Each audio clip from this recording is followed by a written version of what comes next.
Preparedness. Remember, this response will be essential to the health security measure. You do know what happened back in 2020 where we reported our first cases of COVID-19, where the Ministry of Health, in conjunction with the government itself, had to realign and reallocate some of their budgets of various institutions so that it can suffice to deal with this particular issue. Now, with me in this for the next 30 minutes or so for this first session will be Mr. Njuguna, Peter Njuguna Karanja. He is NOPE M&E Programs Manager. Mr. Njuguna, welcome. Thank you. And of course, joining Mr. Njuguna will be none other than Senator Tabitha Mutinda. She is the Vice Chairperson of the Senate Finance Committee. Welcome, Vice Chair. Thank you. And of course, this ties into the conversation. Let me start with you, Mr. Njuguna. Yes. Why now are we thinking of coming up with a budgeting for the health and epidemic preparedness? Was this not in place already? You know, since COVID happened to us, we have never really looked back in terms of how we prepare our budgets, in terms of response, in terms of detecting diseases, in terms of even preventing those diseases. And therefore, our call and our need for this is so that before the next pandemic happens, before the next epidemic happens, then we need to be always prepared. And a good example I'll tell you is when COVID showed up, nobody had a clue of what to do. Our supplies, our stores, our value chains, everything that we had did not look like it was prepared. And this starts with the budgeting. Yes. And let me go to the Senator. Senator, you remember what happened, especially within the devolved units. They were required to come up with almost 300 beds for the ICU centers, and they were saying that there is no budgeting, there is no enough resources. They had to reallocate some of the crucial budgets they had planned for, like building of roads, hospitals and schools, such things, so that they can finance this epidemic preparedness. So will this be vital as a Senator? Let me start by saying that COVID-19 was a wake-up call for not only us as a country, but the world. A lot was learned from, and definitely, like in good leadership pertains, the least is to, keep on doing things the same way, and then, of course, the results would be the same. Yeah. Things have to be done differently. And what happened having happened, and having us as Kenyans having learned critically the hard times and everything, of course budgeting is very important, very important. This ranges even from us as individuals across to the government level, because that moment was a moment that, of course, will go down in history as one of the dark moments in this country and the world. So when it comes to budgeting, in counties have a provision under the PFM Act to be able to set aside funds for emergency, 5% funds for emergency. And I'm not only the Vice Chair of Finance and Budget in Senate, but I'm also a member of the Oversight Committee called the CPIC Committee, that then we come and oversight these funds. Truth be told, that there are some counties that have not adhered to the mandate of what we call an emergency fund. Some of these funds have been really misused. This committee is a new committee, and it's actually been looking into the previous financial years from 2019, 2020, 2020, 2021, and we've been able to see, and we have a lot of audit reports that we've sought for forensic audit, because funds were not utilized as purposed. Especially when we talk about emergency, because then what is an emergency? In a layman language, it's what is unforeseen, but it's set, and I can tell you all 47 counties, they have that particular provision, and I mean, all of them, they have that particular fund that has been set aside. The key question is, how is the utilization of that fund? Is it utilized correctly? Up to the national government level, the fund is there. But then how do we spend that particular fund? So that's where the concern is, but the fund is actually in place. Yes. Okay, Njuguna, you can hear the funds are already in place. What is missing? Yes. The Senator is talking about utilization. Yes. Is there an act to guide not just the county governments, but the national governments as well, so that they can spend these monies prudently? In agreement with her sentiments, I agree that the PFM Act provides for emergencies, especially at the county level. And it gives step by step on how to approach that, including how to access those funds. And I'll give you a very good example, is that in the close of the year, we had an emergency in a place called Londiani, where we lost quite a number of lives. The Londiani Level 4 Hospital, for it to respond to that emergency, for the county itself to respond, it means they had to find the police, the fire, and the health system in place within a span of 5 hours. If you look at the process of accessing the funds, then it becomes very difficult to access these funds on real-time basis. What is missing is the option to access for funds almost at real time. Of course, we don't want to skip the procurement processes and the necessary processes, but the challenge is always, like, health emergencies sometimes become very difficult to respond to when it happens. Another example is that there was a rabies in several counties of this country, rabies challenges that we had. The veterinary medicine department had to get vaccines for to vaccinate the uninfected dogs. The police had to come in and shoot the dogs, and the Ministry of Health had to come and respond to the humans that had been infected by it.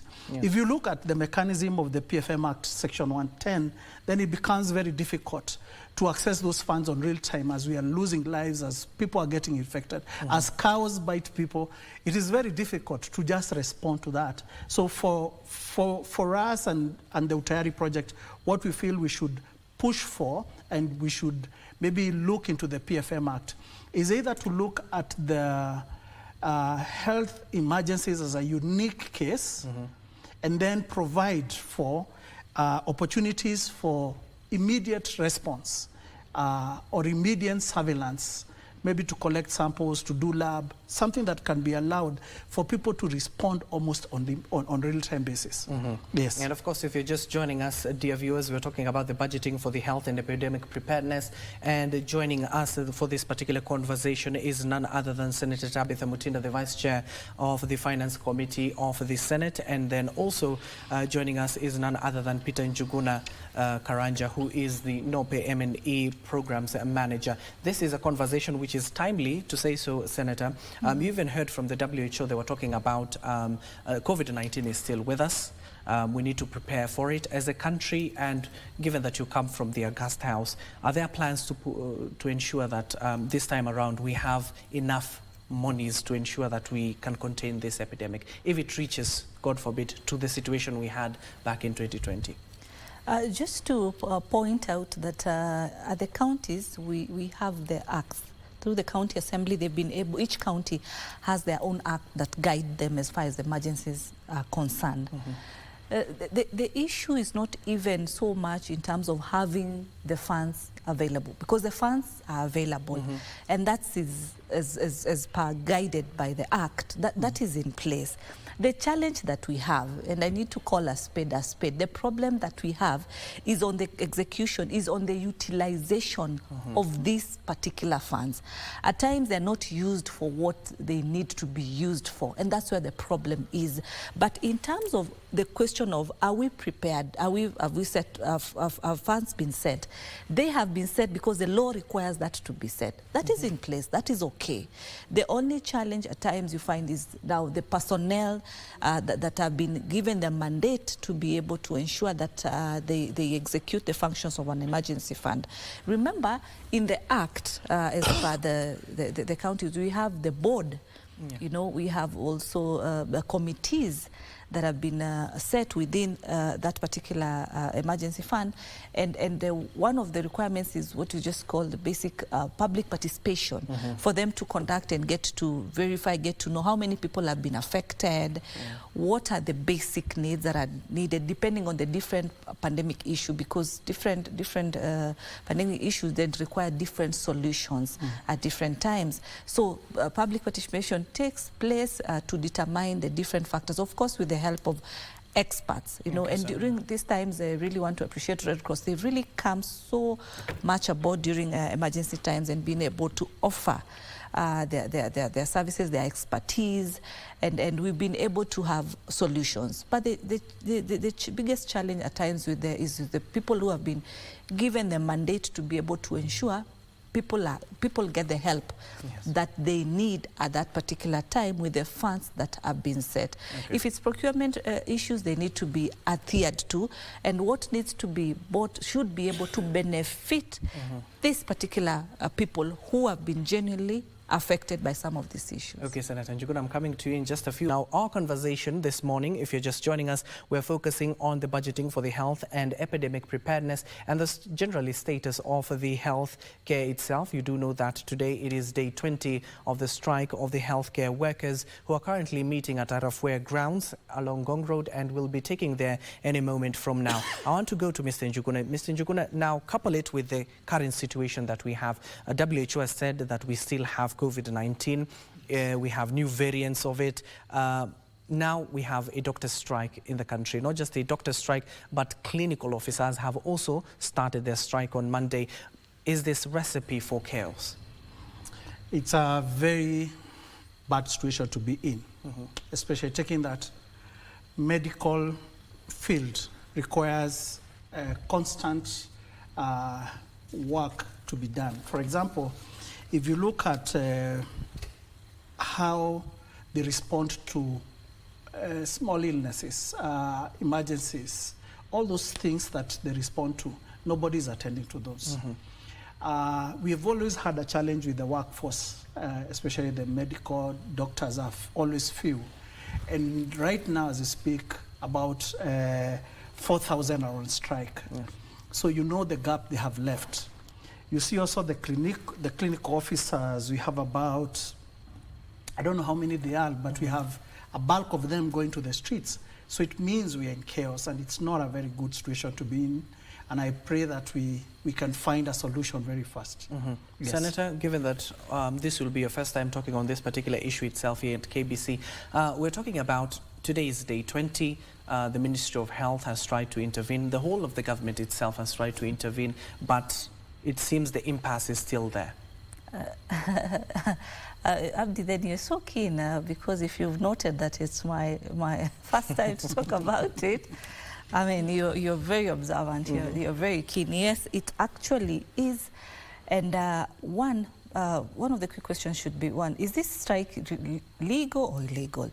Because the court has suspended this particular strike. And I want to agree with Mr. Njuguna that, I mean, it's a very delicate situation because we need the services of medics to sustain a healthy nation, then a wealthy nation for that matter. And it is very sad because, of course, Kenyans are very much suffering. The question is, where is the problem and what are the issues? Where are we coming from? From what we've listened on both sides, you realize that there's been the issue of the CBA, which was first signed in 2017 at an election time. And then you could call that under pressure at that particular time when that CBA was signed. Then there is the issue of the interns. As we speak, 4,241.29 interns are actually ongoing with internship, and they're supposed to complete the internship by the month of June, that particular lot. And Abdi, I can tell you that the cost is about 4.12 billion for these particular interns. At the same time, through the same process, we have about 3,500 interns who are now in the process of now taking in again internship process. So, but the question is, these interns, they're not part of the union.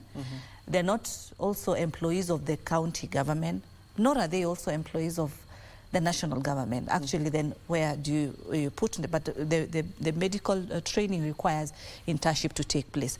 You look at the data and you realize that the amount that interns are are paid is about 206,000, which is about $1,500. When you go to other countries, like I think like Uganda is about 300, Rwanda is about 500. I think there's also 450 in Tanzania or something. And you realize Kenya, the cost is very high. We have also interns, like interns, the legal team, legal counsel, they are paid about 80,000. So the issue is that this cost is very high, especially at this particular time that we are in, with the cost of living and the way the budgets are. The cost is very high. But what is key is the room for the national approach dialogue that we witnessed. I think it was there last week, where hopes came in, the minister was on board, the leadership of the head of public service. There's also the leadership of the medics, the SG. They were all on this discussion. So the government has done a step. They've come in, they've enhanced negotiation, and there is no government that can move without discussions being put in place. Look at where we are coming from, even with NADCO report. There had to be discussion. There had to be people sitting down, not only minding about themselves, but also minding about the welfare of the Kenyans that then you say, as a leader, you purport to mind about them. If you really then mind about them, one, this strike should be called off. Then room for discussion on the exact issue. There's the CBA issue that is very critical. It can only be done when these parties sit down and agree.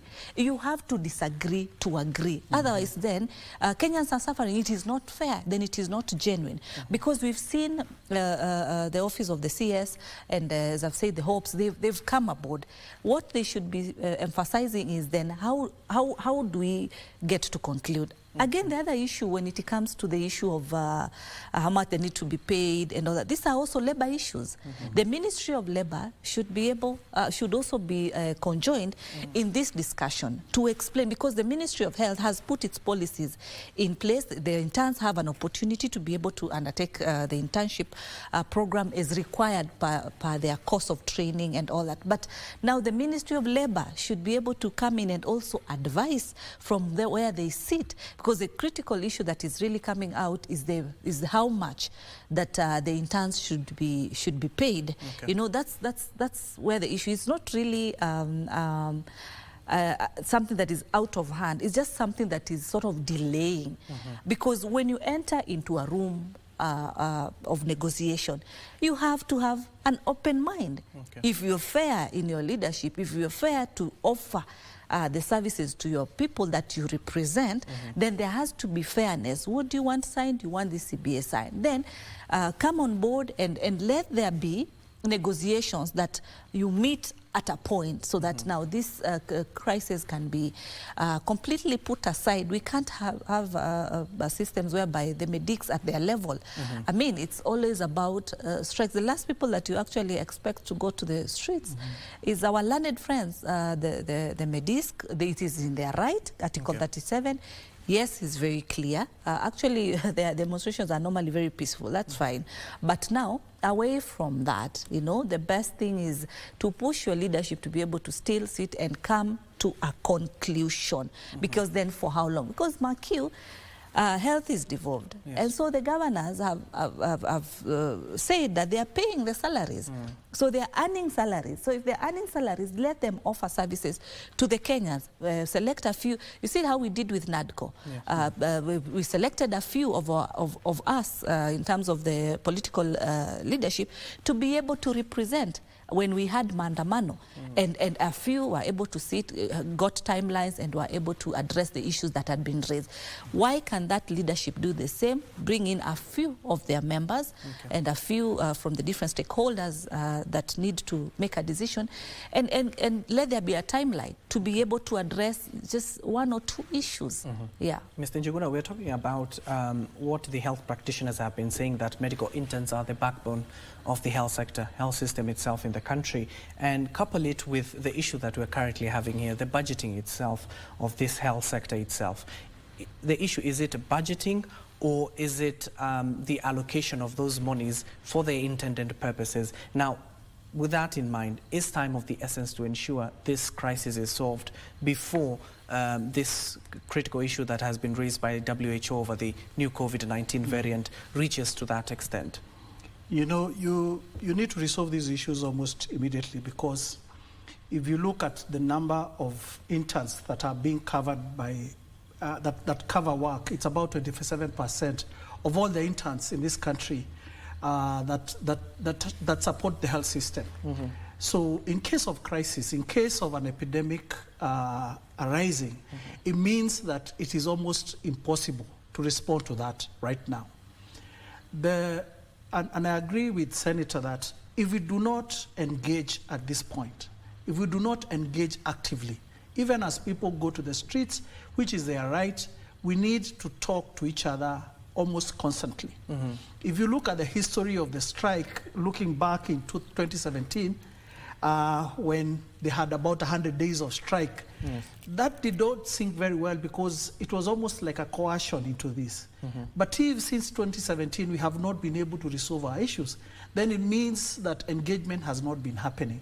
And is what we call out the government and all the parties involved to just open up and agree to lose some steps and agree to gain some. Mm-hmm.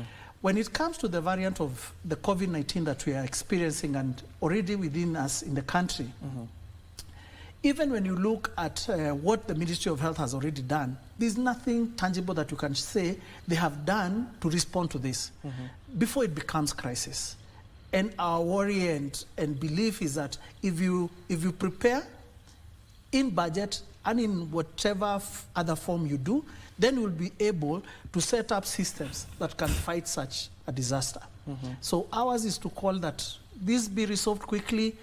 If there's need to rewrite the CBA, if it needs to be rewritten, or the engagement needs to take another angle, then it should. We should get people to work almost immediately, because the health system is feeling the weight of this strike. Mm-hmm. So my belief is that this is not the best time to have such a crisis. It's not the best time to have that variant of COVID. But I believe there is hope in this country, because since 2017 we've been solving some of these crises. Yes. Yes, yes. And of course, if we're reaching the 30th minute mark, I want to take, first of all, the Senator's final remarks on this issue, and we head over to Mr. Njuguna. Let me start with you, Senator, on this doctor strike, as well as the budgeting for the health and epidemic preparedness. Your last remark on this issue. Yeah, I want to say that the ministry is reviewing the internship policy so that it can be able to align with the WHO recommendations. Mm-hmm. And also the COG, the ministry, and the KMPDU are also currently negotiating on the CBA. So I think what we are saying as leaders and also as Kenyans is that the leadership of KMPDU should just select a few of their leaders mm-hmm. to be able to sit with the leadership of COG and the ministry, so that they can be able to iron out and fasten the CBA, and also allow for an alignment of the interns' mm-hmm. remunerations and policies to align to the WHO, and also give timelines. There's nothing that, I mean, you wake up and everything just realigns. There had to be a reason why some of these changes took place. So it is in that regard that time needs to be sought, time mm-hmm. needs to be given. And this is a government of dialogue. This is a government of discussion, mm-hmm. so that you solve issues once and for all. Remember, we are coming from a point as a country, we used to have all the time teachers going on strike, you know, each and every, after a few months before schools reopen, strike. But from where we sit, agreements were done, and we don't see that. So this is something that should be long-term and close, looking at what, as a coalition, Kenya Kwanza, we have as far as the health issue is concerned. Look at where we're coming with the shift. So the benefit of all this is for that particular mwananchi. So it's not what we would want to see reoccurring, whereby people are not able to get services, mm-hmm. yet doctors are still being paid by the county government. Okay. Mr. Njuguna, your final remarks on this? Yes, is that, again, agreeing with the Senator, is that Kenya has come a long way in terms of enacting laws that are supporting strengthening health system, and especially epidemic preparedness. If you look at the National Public Health Institute, which was established last year but one, is there to provide for how the country should be prepared. We are coming around for the budget making processes. So I also ask Senator when she goes to Parliament, when she sees issues around epidemic preparedness, and I know we'll also continue to engage with them, is that they should allow for more budgeting, especially allocating money for health. It is a very important sector. I know it's not the only important sector, but you begin with being alive before you go anywhere else, before you go to education, before you're being transported, and that's where. Lastly is that as a national organization of peer educators, we are committed to supporting the Ministry of Health and the country in supporting preparedness and response in these matters. And thank you so much for having me. Thank you so much. That is Mr. Peter Njuguna Karanja. He is NOPE's M&E Programs Manager. We were talking about the budgeting of the health and epidemic preparedness and a little bit of status of the healthcare itself, coupled with the ongoing national strike of the doctors and clinical officers that has entered day 20, but for the clinical officers, it is the second day. We do know that they are meeting at the Arufware grounds along Gong Road, and once we get a hold of that particular feed, we'll be crossing over there live. And of course, we'll be keeping Senator here. We're going to talk about the NADCO report itself.